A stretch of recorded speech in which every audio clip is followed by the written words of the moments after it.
Okay. Ça ne veut pas dire que parce que nous sommes graciés, nous devons aller vivoter. Jésus n'est pas quelqu'un que nous méritons. C'est quelqu'un qui est venu parce que Dieu nous a tant aimés. Ouais. C'est parce que aussi c'est notre vision. Notre vision à nous, c'est d'annoncer l'évangile de la grâce. C'est d'annoncer la personne de Jésus. Pour qu'un homme ait la force de vivre dans cette justice, ce n'est pas de lui prêcher comment Dieu est en colère contre cette personne, mais c'est de lui montrer combien Dieu l'aime. Ouais. Il faut comprendre ce qui signifie le mot repentance. Parfois, nous avons mal compris le mot repentance.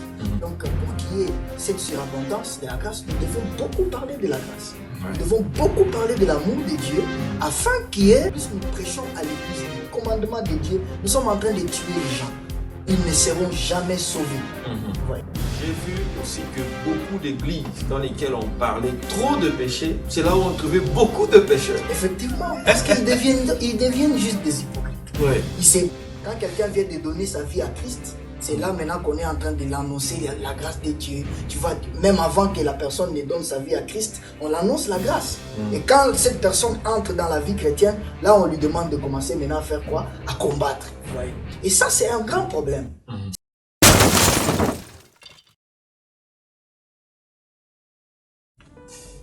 Bonjour ou bonsoir à vous tous qui nous suivez aujourd'hui sur ALM Global TV. Nous vous disons bienvenue. Comme vous savez, ALM Global est un ministère qui est un amplificateur du message de l'évangile dans les nations. Donc nous sommes partout. Aujourd'hui, nous avons la chance d'être à Lubumbashi et nous recevons le pasteur Jerry Evambi qui est le pasteur principal de CPTAM, donc Christ pour tout temps. Alors, sans plus tarder, nous allons demander au pasteur Jerry de se présenter et à la fin, nous allons continuer avec le thème que nous avons aujourd'hui qui est la puissance infinie de la grâce de Dieu. Et nous savons que vous serez édifiés par ce thème. Alors,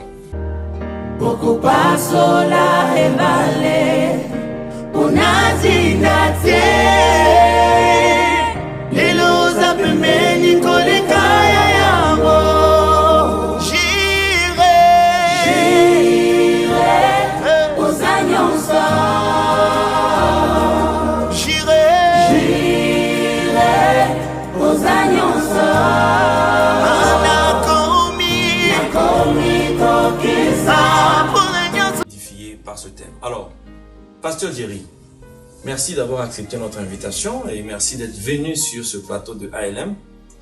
Qui est le pasteur Jerry?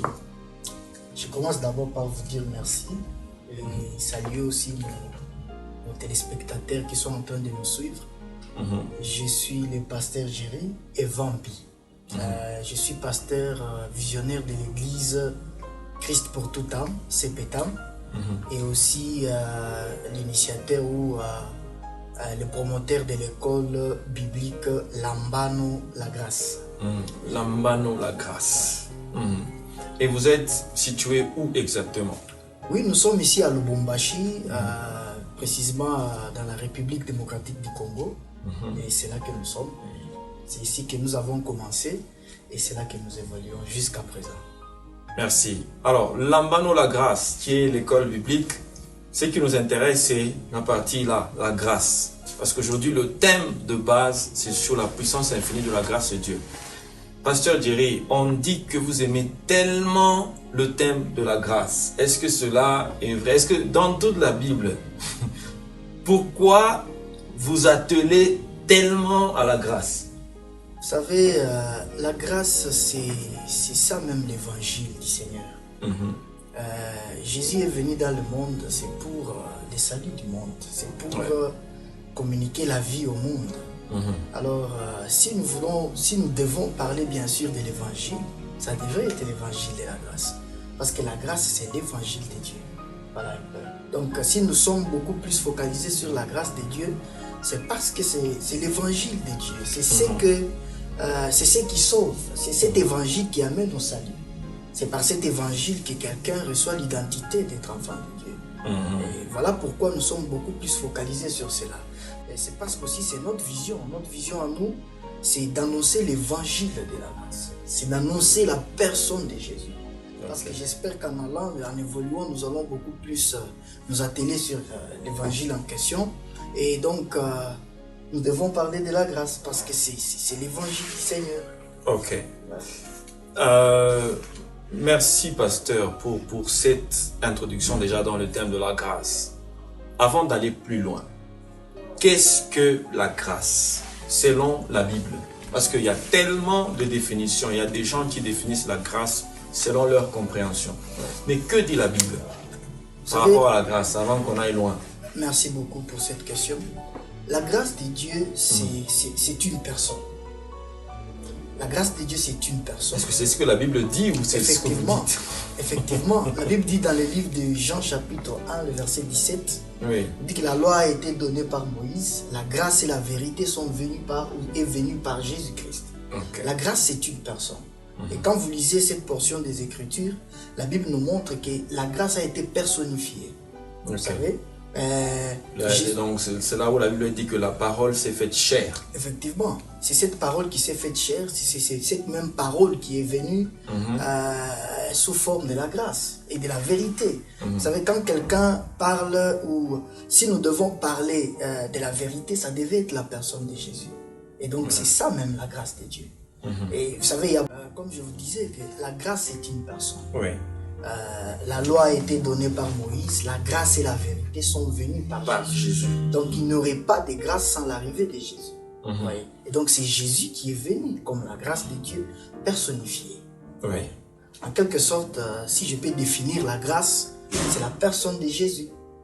Alors, ceux qui disent que la grâce est une faveur imméritée, sont-ils dans la Bible ou ils sont hors de la Bible? Parce que dans votre définition, vous dites que la grâce, et j'aime beaucoup le passage de Jean, chapitre 1, qui dit que la grâce et la vérité sont venues par la personne de Jésus. Donc, dans votre définition, la grâce, c'est une personne. Mais les gens qui disent que la grâce est une faveur imméritée, tout ça, est-ce qu'ils sont bibliques ou ils sont hors de la Bible? Non, ils ne sont pas hors de la Bible. La grâce, c'est une faveur imméritée. Jésus, quand il est venu comme un don. Vous ne pouvez pas mériter un don. Et du fait qu'il est venu comme un don, c'est ce qui a fait que la grâce devient pour nous une faveur non méritée. Quelque chose qu'on ne mérite pas. C'est une chose que je viens avec un cadeau que je vous offre. Et ça n'est une autre de mériter ce cadeau. Jésus n'est pas quelqu'un que nous méritons. C'est quelqu'un qui est venu parce que Dieu nous a tant aimés. Voyez. Ok. Très bien répondu. Donc vous qui dites que la grâce est une faveur imméritée, vous n'êtes pas à côté de la plaque. Parce que justement, même Jésus, nous ne l'avons pas mérité. La Bible dit que Dieu a tant aimé le monde qu'il a donné. Donc on ne peut pas mériter le don. Maintenant, parlons un peu de la justice par rapport à la grâce. Est-ce que, qui veut dire grâce, veut-il dire que nous devons ignorer la justice de Dieu? Genre, par exemple, aujourd'hui, le message de la grâce dans le corps de Christ essaye aussi de justifier certaines erreurs. Parce qu'il y a des hommes de Dieu qui vivent dans le péché, mais qui disent la grâce de Dieu. Vous ne pouvez plus les toucher parce qu'ils disent non, la grâce de Dieu est là. Dieu, c'est un Dieu de grâce. Est-ce que ce message-là est-il en train de contredire la justice de Dieu, la punition de Dieu, les jugements? Qu'est-ce que vous dites par rapport à ça? Vous savez, la grâce de Dieu, c'est comme je le disais, c'est l'évangile de Dieu. Est-ce que ça va? Oui. La grâce de Dieu, c'est l'évangile de Dieu. J'espère qu'on est ensemble. Oui. Quand on parle de la justice, il y a l'aspect droiture, bien sûr. Et c'est que la grâce de Dieu n'exclut pas la droiture. Ça ne veut pas dire que parce que nous sommes gracieux, nous devons aller vivoter. Nous devons aller faire de n'importe quoi. Ça ne veut pas dire cela. Le problème qui se pose, c'est les moyens que nous sommes en train d'engager pour aider les gens à mener cette vie droite ou cette droiture, en quelque sorte que la plupart des gens appellent justice. Voyez? Donc, nous devons appliquer les méthodes que le Seigneur a appliquées. Lorsqu'il y a eu des gens qui se méconduisaient, le moyen pour le Seigneur de les sortir de cette vie de désordre n'était pas de leur condamner, mais c'était de leur montrer son amour. Oui. Plus le Seigneur manifestait son amour, cela donnait la force à ceux qui vivotaient d'avoir ou de surmonter la vie, comment je peux le dire, une vie de débauche, une vie qui n'est pas droite. Ouais. Je vous donne un exemple. Lorsque nous lisons dans les livres de Luc, j'espère le chapitre 9, à partir du 44e verset, la Bible dit ceci, il y avait une femme qui était prostituée, et elle est entrée dans une maison d'un monsieur, d'un pharisien, qui s'appelait Simon, ou Simon, voilà. Et cette femme, elle est entrée dans la maison et directement, elle se plonge au pied du Seigneur et elle commence à essuyer le pied du Seigneur avec ses larmes. Et Jésus a déclaré sur place, il dit, tes péchés te sont pardonnés. Vous voyez? Et cette femme, ce qui a fait que cette femme s'approche du Seigneur, ce n'était pas la condamnation. C'était l'amour que le Seigneur a manifesté. Mais ce qui était contraire à ce monsieur-là, le Simon, lui, il se disait, si le Seigneur savait qui est cette femme, il n'allait pas la laisser s'approcher comme ça. Et vous savez, je vais vous poser une question. Quand cette femme a quitté la maison de ses pharisiens, elle a été pardonnée, n'est-ce pas? Oui. Est-ce que vous croyez qu'elle va aller vivoter? Elle va avoir encore la force de vivre dans le péché? Non, l'amour de Dieu a surabondé. C'est-à-dire, même Jésus à la fin, il a dit à celui qu'on a beaucoup pardonné, aimera beaucoup. Exact. Donc, je crois qu'il dit que celui à qui on a beaucoup pardonné va aussi beaucoup aimer. Voilà, en quelque sorte. Il va aussi beaucoup aimer. Donc, ce qui donne la force à quelqu'un de vivre dans la justice, vous voyez, c'est lorsque l'amour, la grâce de Dieu est prêchée. L'amour de Dieu, parce que quand on parle de la grâce, c'est aussi prêcher cette personne, ce qu'elle est venue faire. Vous voyez, pour nous. Et donc, la justice, c'est tellement important, c'est-à-dire la droiture, ça ne veut pas dire que nous devons aller vivoter. Mais pour qu'un homme ait la force de vivre dans cette justice, ce n'est pas de lui prêcher comment Dieu est en colère contre cette personne, mais c'est de lui montrer combien Dieu l'aime. Plus on parle de cet amour de Dieu, la personne reçoit la capacité de dire non. Pourquoi? Parce que elle est submergée ou elle est abondée par l'amour de Dieu. Elle se dit, qu'est-ce que je peux faire en retour? Voyez, ce que Dieu fait dans nos vies, c'est toujours grand, c'est toujours abondant. Et ça nous coupe la force de dire oui au péché. Pourquoi? Parce que c'est tellement abondant et on ne peut pas le mériter. Donc, si je peux conclure par rapport à cette question, pour qu'un homme vive dans la justice, il faut qu'il y ait l'abondance de l'amour de Dieu.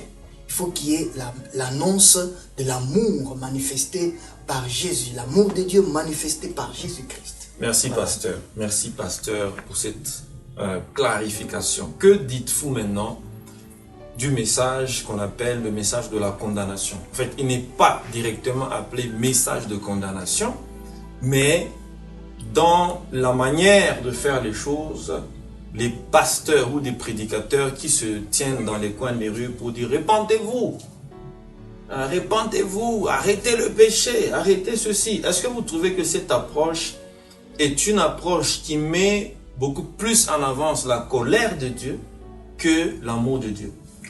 Oui, ça met en avant la colère de Dieu au lieu de mettre en avant l'amour de Dieu. Alors, qu'est-ce qu'il faut faire? Est-ce qu'il ne faut plus dire aux gens, répentez-vous, vous péchez? Ou comment est-ce qu'il faut maintenant aborder l'évangélisation, par exemple? Je crois que nous devons continuer à parler de la repentance. Pourquoi? Parce qu'il faut comprendre ce qui signifie le mot repentance. Parfois, nous avons mal compris le mot repentance. Le mot repentance, dans les textes originaux, veut dire tout simplement changer la façon de voir. Vous voyez? Changer, c'est détourner de. Vous voyez? Et donc, si nous devons parler de la repentance, nous ne devons pas aller condamner les gens.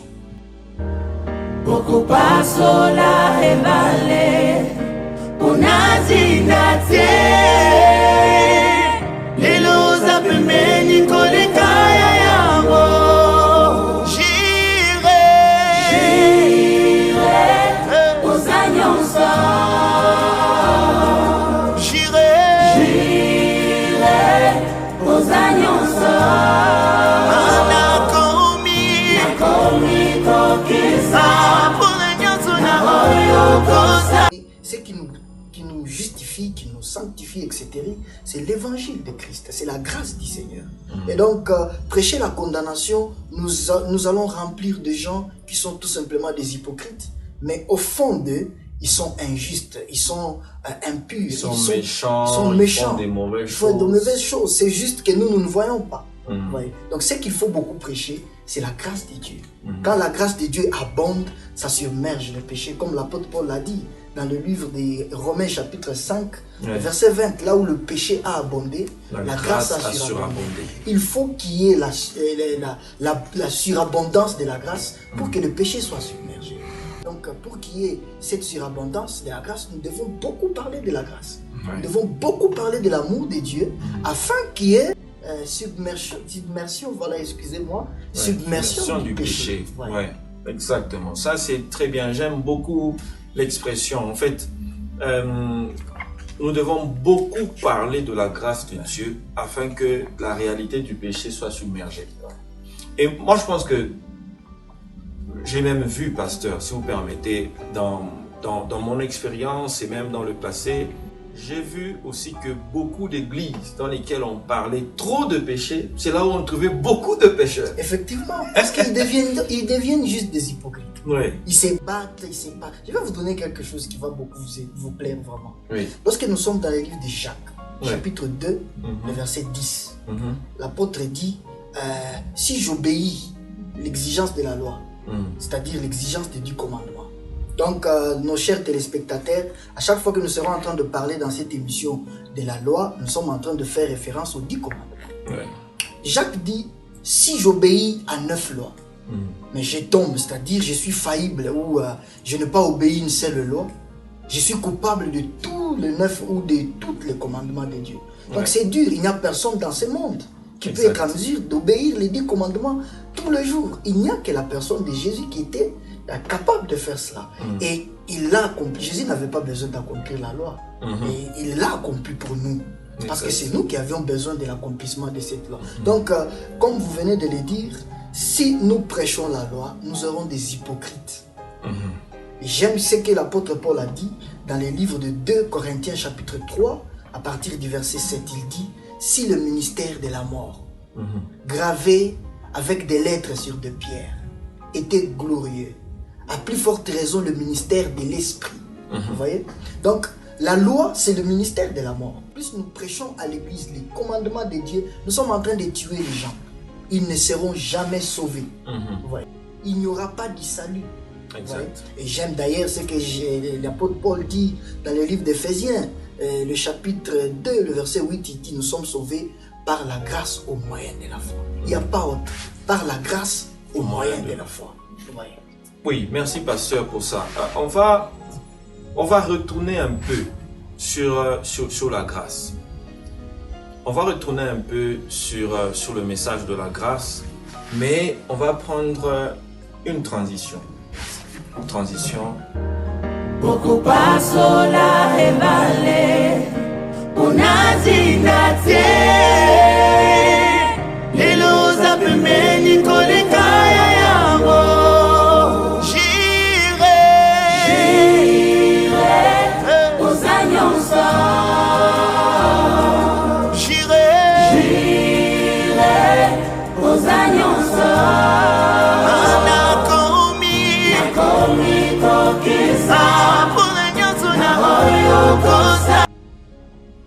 Alors, de retour sur ce plateau, nous voulons retourner un peu sur la grâce.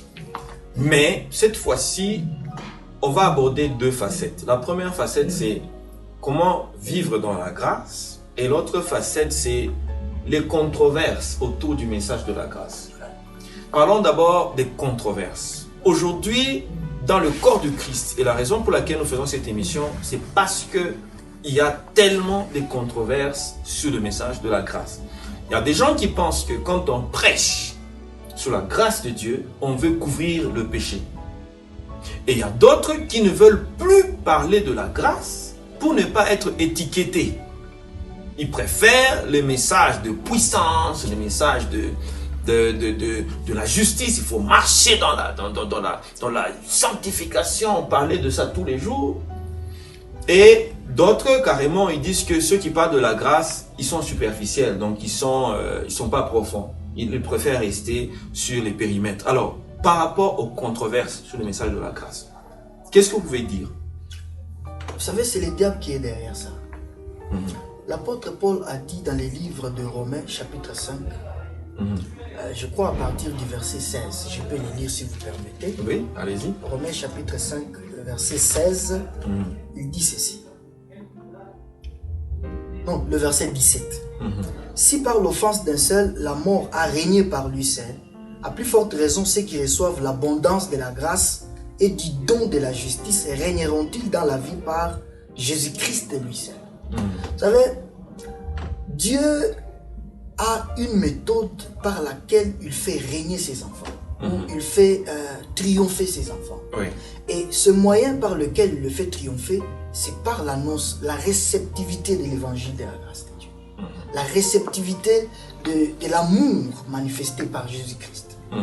Alors, si l'apôtre Paul peut nous montrer que, à plus forte raison, ceux qui reçoivent l'abondance de la grâce régneront-ils dans la vie par Jésus-Christ lui seul. Vous savez, le diable sait que s'il nous laisse écouter l'évangile de la grâce, les enfants de Dieu vont régner sur les maladies, ils vont régner sur la pauvreté, ils vont régner sur les mensonges du diable, parce qu'à l'église aujourd'hui, il y a beaucoup de mensonges du diable. Oui. Et le diable sait que si je les laisse recevoir l'abondance de la grâce, ils vont régner sur moi. Vous voyez? Alors la seule manière pour moi de les combattre, c'est d'empêcher à cet évangile, c'est de mystifier cet évangile, c'est de mettre des barrières contre cet évangile.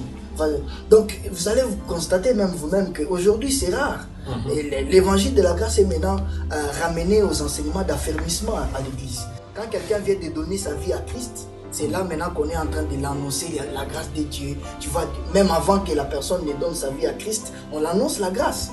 Et quand cette personne entre dans la vie chrétienne, là on lui demande de commencer maintenant à faire quoi? À combattre, vous voyez. Et ça c'est un grand problème. Si pour nous, de devenir des enfants de Dieu, nous devons entendre, recevoir l'évangile de la grâce. À plus forte raison quand nous sommes dans cette vie chrétienne que nous venons de recevoir par cette grâce. Nous devons continuer par le même évangile. Vous voyez? Donc le diable a peur. Et d'ailleurs, gloire au Seigneur. Et sa peur se tourne contre lui. Job a dit, ce que je crains, c'est ce qui m'arrive. Donc la grâce de Dieu est en train de prendre forme dans plusieurs églises. Ou au sein de plusieurs frères et sœurs ou chrétiens. Et donc, c'est juste question du temps. Vous allez voir, même dans les villes africaines, voir la parole de Dieu, la grâce de Dieu, non seulement dans les villes africaines, même dans le monde entier. Vous allez voir l'évangile de Christ revenir au centre de toutes choses. Amen. Donc, le diable a peur, mais cette peur est en train de le rattraper. La grâce de Dieu va être prêchée parce que c'est l'évangile de Christ. Voilà. Merci pasteur, merci pasteur. Toujours du côté des controverses avant qu'on rentre finalement dans la grâce, en termes de vie dans la grâce. Que dites-vous des pasteurs ou des hommes de Dieu ou carrément des enfants de Dieu qui vivent dans le péché mais sous l'égide de la grâce finalement, ou qui disent, bon, même si tu tombes dans le péché, ce n'est pas un problème, tu ne vas pas perdre ton salut. Parce que la grâce de Dieu est là. Dieu, c'est un Dieu de grâce. Dieu ne peut pas vous envoyer en enfer. Parce que Dieu est un Dieu de grâce. Est-ce que ce message-là, on peut le recadrer sur le plan biblique? Parce que ça cause beaucoup de problèmes dans les assemblées.